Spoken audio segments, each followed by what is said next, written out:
प्रणाम सब गोटे के। हम मंजू मिश्रा आइ सरस्वती पूजा से संबंधित किछ जानकारी लक एलौ हँ, तो चलो सब गोटा सुने जाय जाओ। सरस्वती पूजा माघ शुक्ल पंचमी तिथि के सरस्वती पूजा मनायल जाइत अछि। मिथिला में घर घर पूजा कयल जाइत अछि।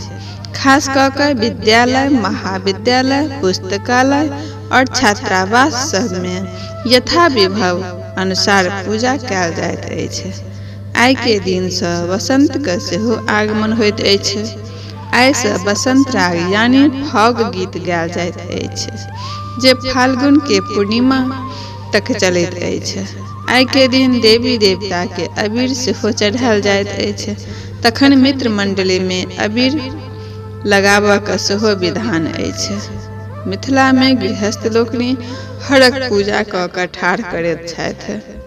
आइ के दिन मुख्यतः छात्र सभक लेल विशेष महत्व मानल गेल हँ। ओ सब माटि के बनल सरस्वती माता के प्रतिमा को बैसा कऽ हर्ष उल्लास के साथ पूजा अर्चना करैत छथि। सरस्वती के वाणी, बुद्धि और विद्या के देवी मानल गेल हँ।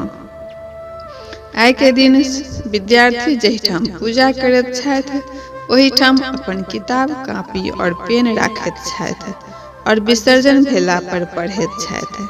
लोकक एहन धारणा छै जे एहि तरह केला से सरस्वती माता खूब विद्या देती और एहि पूजा के प्रसाद में बैर, केसौर, गाजर और गेहूं के चूर्ण और बुनिया विशेष महत्व मानल गेल अछि।